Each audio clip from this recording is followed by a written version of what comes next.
Exodus chapter 37. Bezalel made the chest using acacia wood. He made it in 3 3/4 feet long and 2 1/4 feet wide and deep. He covered it inside and out with a veneer of pure gold and made a molding of gold all around it. He cast 4 rings and attached them to its 4 feet, 2 rings in one side and 2 rings on the other. He made poles from acacia wood, covered them with a veneer of gold, and inserted the poles for carrying the chest into the rings on the sides. Next he made a lid out of pure gold for the chest, an atonement cover, 3 3/4 feet long and 2 2/4 feet wide. He sculpted 2 winged angel cherubim out of hammered gold for the ends of the atonement cover, 1 angel at one end, 1 at the other. He made them of one piece with the atonement cover. The angels had outstretched wings and appeared to hover over the atonement cover, facing one another but looking down on the atonement cover. He made the table from acacia wood. He made it 3 feet long, 1 1/2 feet wide, and 2 1/4 feet high. He covered it with veneer of pure gold and made a molding of gold all around it. He made a border a handbreadth wide all around it and a rim of gold for the border. He cast 4 rings of gold for it and attached the rings to the 4 legs parallel to the tabletop. They will serve as holders for the poles used to carry the table. He made the poles of acacia wood and covered them with a veneer of gold. They will be used to carry the table. Out of the pure gold he made the utensils for the table, its plates, bowls, jars, and jugs used for pouring. He made a lampstand of pure hammered gold, making its stem and branches, cups, calyxes, and petals all on one piece. It had branches, 3 from one side and 3 from the other, 3 cups shaped like almond blossoms, with calyxes and petals on one branch, 3 on the next, and so on. The same for all 6 branches. On the main stem of the lampstand, there were 4 cups shaped like almonds, with calyxes and petals. A calyx extended from under each pair of the 6 branches. The entire lampstand with its calyxes and stems was fashioned from one piece of hammered pure gold. He made 7 of these lamps with their candle snuffers, all out of pure gold. He used a 75-pound brick of pure gold to make the lampstand and its accessories. He made an altar for burning incense from acacia wood. He made it 1.5 feet square and 3 feet high, with its horns of one piece with it. He covered it with a veneer of pure gold. Its top, sides, and horns made a gold molding around it with 2 rings of gold beneath the molding. He placed the rings on the 2 opposing sides to serve as holders for poles by which it will be carried. He made the poles of acacia wood and covered them with a veneer of gold. He also prepared with the art of a perfumer the holy anointing oil and the pure aromatic incense. Exodus chapter 38. He made the altar of whole burnt offering from acacia wood. He made it 7.5 feet square and 4.5 feet high. He made horns at each of the 4 corners. The horns were made of one piece with the altar and covered with a veneer of bronze. He made from bronze all the utensils of the altar, the buckets for removing the ashes, shovels, basins, forks, and fire pans. He made a grate of bronze mesh under the ledge halfway up the altar. He cast 4 rings at each of the 4 corners.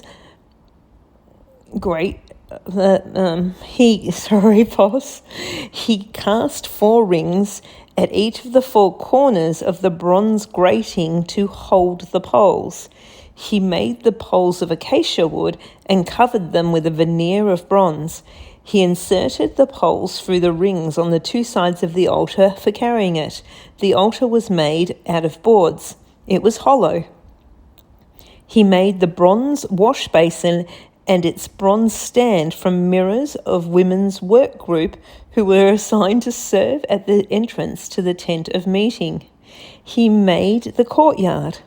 On the south side, the hangings for the courtyard, woven from fine twisted linen, were 150 feet long and with their 20 posts and 20 bronze bases and fastening hooks and bands of silver. The north side was exactly the same. The west end of the courtyard had 75 feet of hangings with 10 posts and bases and fastening hooks and bands of silver. Across the 75 feet at the front or east end were 22.5 feet of hangings and their 3 posts and bases on one side and the same for the other side. All the hangings around the courtyard were of fine twisted linen. The bases for the posts were bronze and the fastening hooks and bands on the posts were of silver. The posts of the courtyard were both capped and banded with silver. The screen at the door of the courtyard was embroidered in blue, purple and scarlet fabric with fine twisted linen. It was 30 feet long and 7.5 feet high, matching the hangings of the courtyard. There were 4 posts with bases of bronze and fastening hooks of silver. They were capped and banded in silver. All the pegs for the dwelling and the courtyard were made of bronze. This is an inventory of the dwelling that housed the testimony drawn up by order of Moses for the work of the Levites under Ithamar, son of Aaron the priest, Bezalel, the son of Uri, son of Hur, of the tribe of Judah, made everything that God had commanded Moses. Working with Bezalel was Oholiab, the son of Ashmimach, the tribe of Dan, an artisan designer and embroiderer in blue, purple, and scarlet fabrics and fine linen. Gold, the amount of gold used in construction of the sanctuary, all of it contributed freely, weighed out at 1,900 pounds according to the sanctuary standard. Silver. The silver from those in the community who were registered in the census came to 6,437 pounds according to the sanctuary standard. That amounted to a becker, or half shekel, for every registered person aged 20 and over, a total of 603,550 men. They used the 3 1/4 tons of silver to cast the bases of the sanctuary and the hangings, one of the bases at 64 pounds each. They used the remaining 37 pounds to make the connecting hooks on the posts and capes and bands for the posts. Bronze. The bronze was brought in and weighed 4,522 pounds. It was used to make the door of the tent of meeting, the bronze altar with its bronze grating, all the utensils of the altar, the bases around the courtyard, the bases at the gate of the courtyard, and all the pegs for the dwelling and the courtyard. Exodus chapter 39. Vestments. Using the blue, purple, and scarlet fabrics, they made woven vestments for ministering in the sanctuary. Also, they made the sacred vestments for Aaron, as God had commanded Moses. Ephod. They made the ephod using gold and blue, purple, and scarlet fabrics and finely twisted linen. They hammered out gold leaf and sliced it into threads that were then worked into the designs. In the blue, purple, and scarlet fabric and fine linen, they made shoulder pieces fastened at 2 ends. The decorated band was made of the same material, gold, blue, purple, and scarlet material, and of fine twisted linen. And one piece and of one piece with it, just as God had commanded Moses. They made the onyx stones in a setting of filigreed gold and engraved the names of the sons of Israel on them, then fastened them on the shoulder pieces of the ephod as memorial stones for the Israelites, just as God had commanded Moses. Breastpiece. They made a breastpiece designed like the ephod from gold, purple, blue, and scarlet material, and fine twisted linen. Doubled.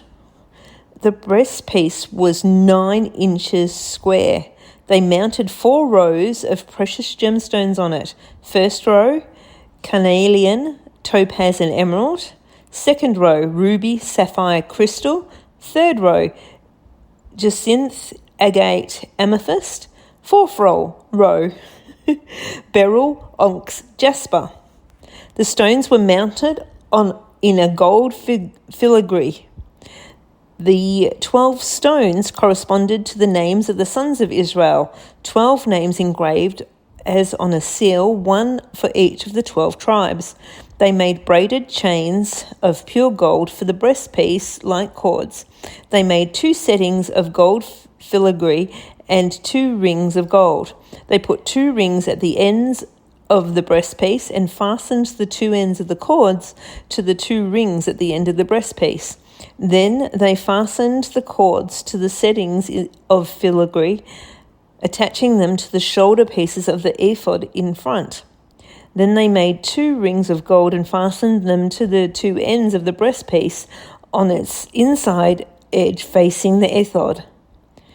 They made 2 more rings of gold and fastened them to the front of the ephod, to the lower part of the 2 shoulder pieces, near the seam above the decorated band of the ephod.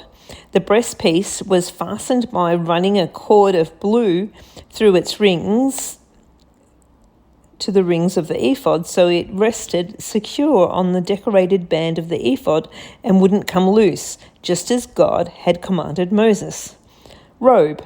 They made the robe for the ephod entirely of blue. The opening of the robe at the center was like a collar, the edge hemmed so it wouldn't tear. On the hem of the robe they made pomegranates of blue, purple, and scarlet material and fine twisted linen.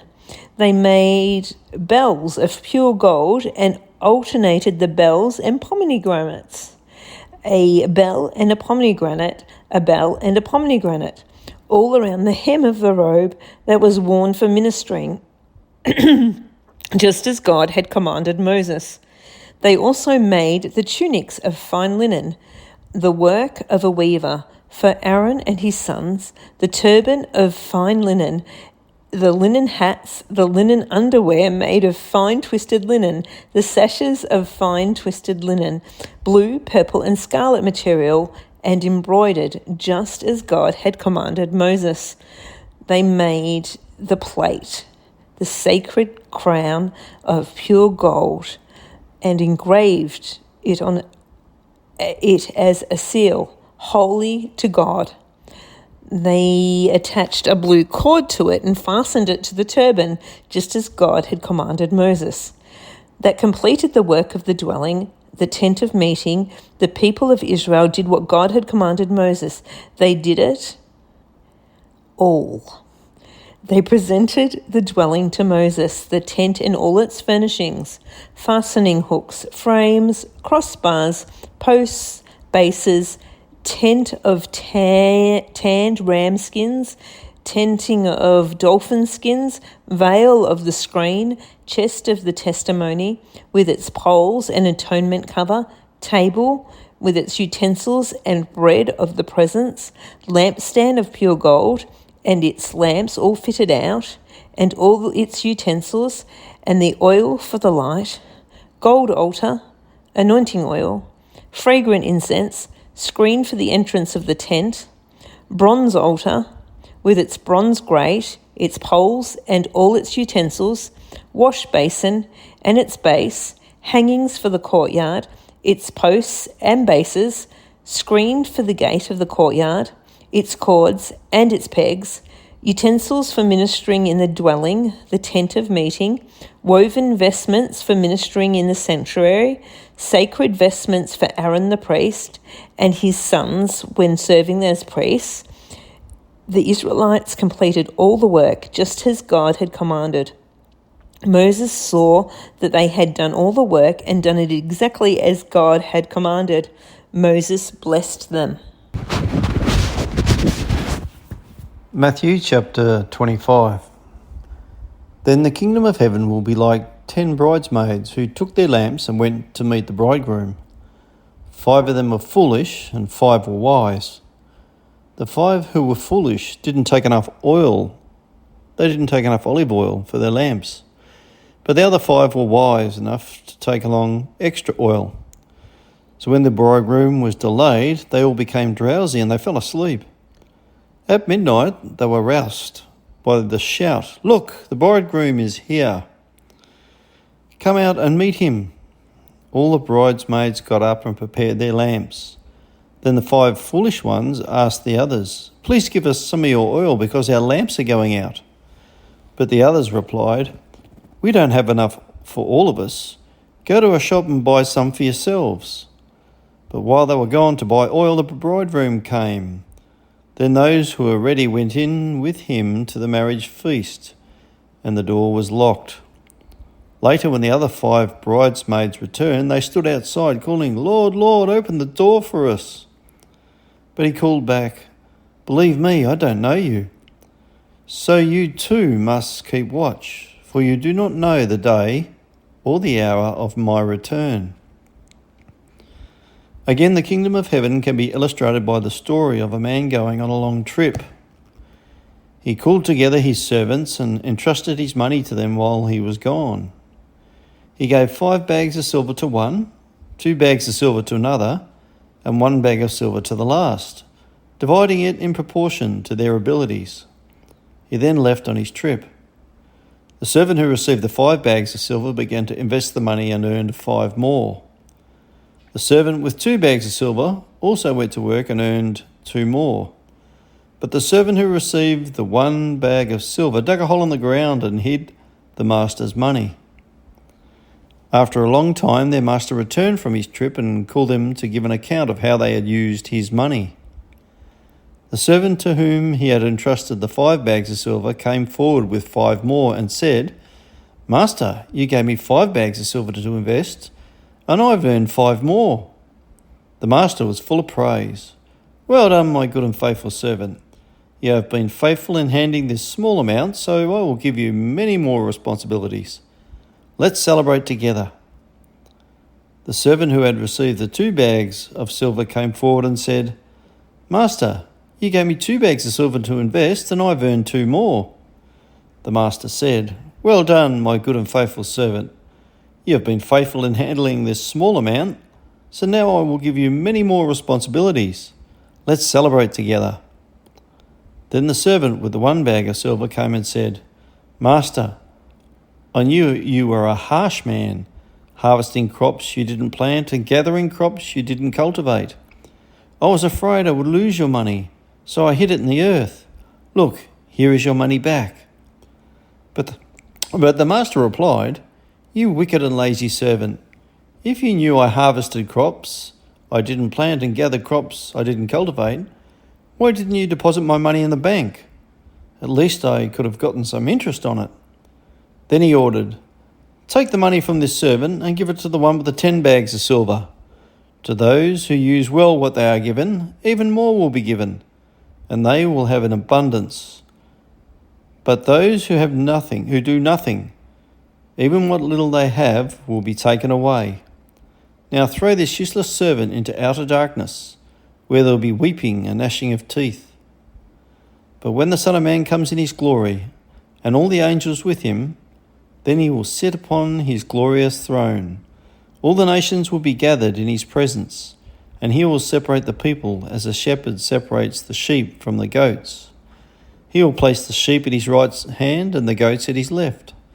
Then the king will say to those in his right, 'Come, you who are blessed by my Father, inherit the kingdom prepared for you from the creation of the world. For I was hungry and you fed me. I was thirsty and you gave me a drink. I was a stranger and you invited me into your home. I was naked and you gave me clothing. I was sick and you cared for me. I was in prison and you visited me. Then these righteous ones will reply, Lord, when do we ever see you hungry and feed you, or thirsty and give you something to drink, or a stranger and show you hospitality, or naked and give you clothing? When do we ever see you sick or in a prison and visit you? And the king will say, I tell you the truth, when you did it to one of the least of these my brothers and sisters, you were doing it to me. Then the king will turn to those on the left and say, Away with you, you cursed ones, into the eternal fire prepared for the devil and his demons. For I was hungry and you didn't feed me. I was thirsty and you didn't give me a drink. I was a stranger and you didn't invite me into your home. I was naked and you didn't give me clothing. I was sick and I was in prison and you didn't visit me. Then they will reply, Lord, when do we ever see you hungry or thirsty or a stranger, or naked or sick or in prison, and not help you?